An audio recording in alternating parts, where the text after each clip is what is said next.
Fala pessoal do sexto ano, tudo bem com vocês? Então vamos dar continuidade aí às nossas aulas, tá? A gente vai dar uma sequência na questão da formação da Europa feudal e do feudalismo, tá bom? Então vamos lá. Feudalismo a gente já viu, já tem trabalhado, que basicamente a troca de favores entre dois grupos sociais, os ricos e os pobres. Levando em consideração que o feudalismo vai ser aplicado dentro do período da Idade Média, tá? E dentro dessa lógica da Idade Média, o que acontecia? Quanto mais terras você tinha, mais poderoso você era. Pensando nisso, então, a gente vai ter os feudos. O que são os feudos? Os feudos são terras e essas terras pertencem a pessoas ricas. Essas pessoas ricas, elas recebem o nome de suceranas, tá? Então, os suceranos são os donos das terras na Idade Média. Quem poderia ser um sucerano?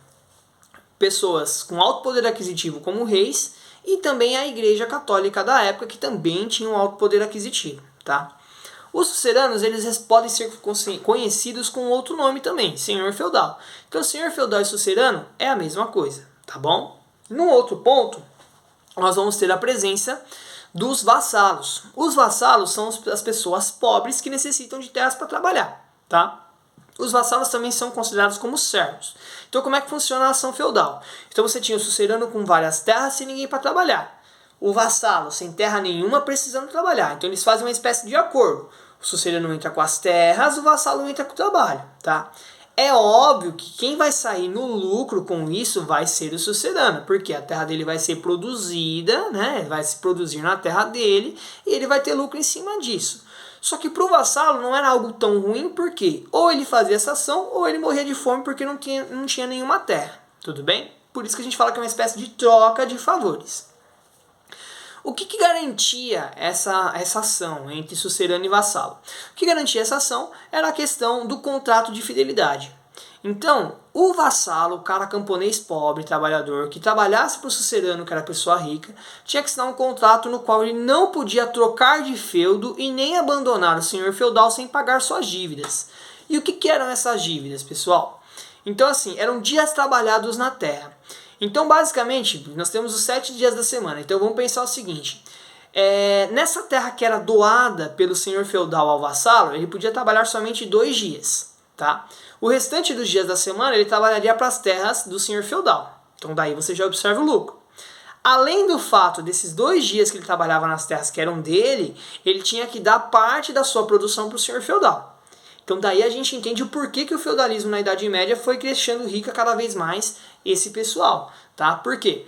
Não era uma prática extremamente igualitária para ambas as classes, mas o que acontecia era uma questão de sobrevivência. E isso fazia com que os senhores feudais crescessem cada vez mais, tá bom? Bem, o contrato de fidelidade, galera, quando quebrado, o que acontecia? A pessoa automaticamente se tornava um escravo. Aí você vai falar, nossa, professor, qual que é a diferença do vassalo, que é o cara pobre, para o escravo? O vassalo ainda tinha direito à terra e tinha ainda a ideia, né, uma suposta possibilidade de fazer com que o quê? De fazer com que ele conseguisse comprar territórios por meio dele. Se ele pagasse todas as dívidas criadas pelo senhor feudal, ele poderia comprar seu próprio território. Só que o senhor feudal sempre vai criar empecilhos para que essa dívida aumente e esse cara não consiga pagar, tá bom? Já o escravo não. A função dele, os 7 dias da semana, ele vai trabalhar os 7 dias para o senhor feudal, tendo só a sua alimentação básica e nada mais, tá? Então, por isso que você tem a diferença entre escravo e o sucerano, o escravo e o vassalo, que é o cara trabalhador do campo, tudo bem? Bem, tendo isso em lógica, então, o que a gente vai entender? A lógica sempre do feudalismo é manter o sucerano rico, é enriquecer o sucerano. E com base nessa lógica vão ser criados alguns impostos para sempre manter esse cara preso à terra. Manter a pessoa mais pobre presa à terra. Quando eu falo preso à terra, não estou querendo falar da questão de prender de fato. Estou querendo dizer que o cara, por meio de dívidas que vão sendo criadas pelo sucerano, esse cara não consegue comprar suas próprias terras, tá? Aí você vai falar para mim, professor, existem casos de pessoas que conseguiram comprar suas terras? Sim, tá? São casos muito, vamos dizer assim, muito raros, mas tinham, e o nome desse grupo era chamado de vilões, tá? Esses vilões eram pequenos donos de terras, então eles tinham pequenos pedacinhos de terras, e eles não eram pobres o bastante para precisar do sucerano, e nem tão ricos o bastante para se tornarem suceranos. Então era o cara que conseguia seu seu terreninho ali para fazer a sua plantação e vivia daquela forma. Mais para frente, esse pessoal vai começar a migrar para cidades e vão surgir o que nós chamamos de burgos, tá? O que são os burgos? Os burgos, eles são as cidades. E esses burgos vão originar uma galera chamada de burgueses, tá? Esses burgueses, eles vão ser esses vilões que no início do feudalismo começaram a ter esses pequenos pedaços de terra, começaram a plantar e começaram a perceber que agora, no meio do feudalismo, o que está dando dinheiro não é só as terras, e sim o comércio gerado entre elas. E aí, a partir dessa lógica, esse pessoal vai para a cidade, vão criar as feiras de comércio, que são muito parecidas com as feiras que nós temos hoje em dia, para trocar e venda de produtos. E dessas feiras de comércio, eles vão começar a criar companhias para incentivar a venda e troca de produtos. Isso vai fazer com que esses caras enriquecessem cada vez mais e surgisse uma nova classe chamada de burguesia.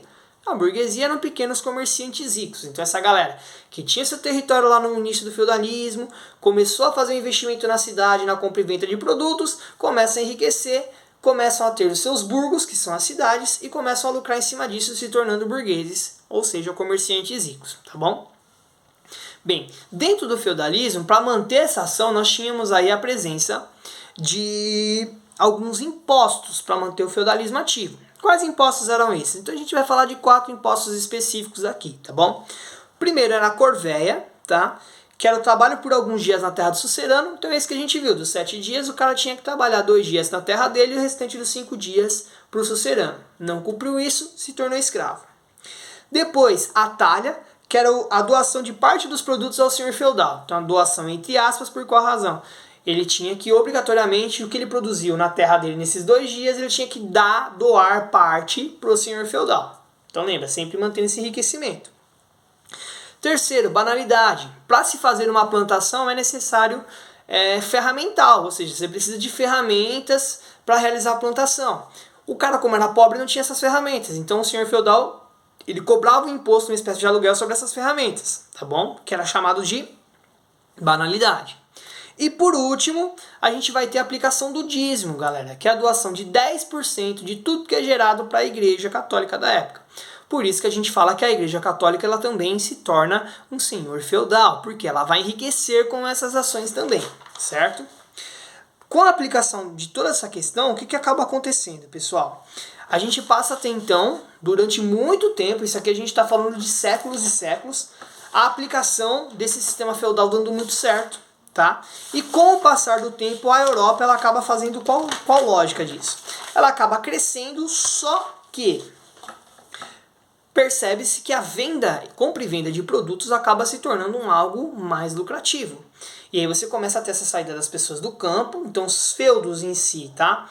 Eles, que são as terras do campo, acabam enfraquecendo e começam surgindo os burgos, que são as cidades, onde a prática de comércio acaba se tornando mais forte e melhorada, vamos dizer assim. Tá? Com a aplicação dos burgueses, o que acaba acontecendo? A Igreja Católica lá atrás, percebendo essa questão, se divide em duas, tornando o clero regular e o clero secular. O clero regular era o pessoal que ficava dentro da igreja, que cuidava de toda a parte administrativa, mantendo a igreja rica e informada das ações. Já o clero secular era o pessoal que era mandado tanto para os feudos no campo, quanto para os burgos, para dessa forma arrecadar dinheiro de ambas as partes e fazer com que a Igreja Católica crescesse e enriquecesse cada vez mais. Tá? Prova disso foi até que durante a Idade Média foi aplicado o processo de Inquisição, que era o quê? A Inquisição era a proibição de ações, tá, que fossem contrárias à Igreja Católica. Então a Igreja Católica, percebendo que estava tendo esse aumento, essa expansão de pensamentos diferentes entre feudos e burgos, ela começa a criar o quê? Um processo de Inquisição. Quem não segue essa linha de pensamento, ele é expulso da Igreja Católica e em muitos casos é condenado à morte por bruxaria, entre outras coisas que a gente vai trabalhar mais à frente. Tudo bem? Bem, outro ponto que a Igreja Católica vai fazer em cima disso vão ser a criação das cruzadas. O que são as cruzadas? São guerras religiosas, tá? em busca de riquezas. Território, ouro e prata e principalmente especiarias. Tá? O que são especiarias, galera? São produtos raros no comércio. Então a Igreja Católica vai perceber que essa prática comercial vai ser muito boa, vai ser extremamente lucrativa e vai participar dessas ações também. Fazendo o quê? Criando as cruzadas. Então são guerras religiosas. O objetivo fake dessas guerras era falar que estavam levando a palavra de Deus, tá? E o objetivo real era obter riquezas para fortalecer ainda mais a Igreja Católica. Tá bom, galera? Espero que vocês tenham entendido. Forte abraço, fiquem com Deus e até a próxima aula.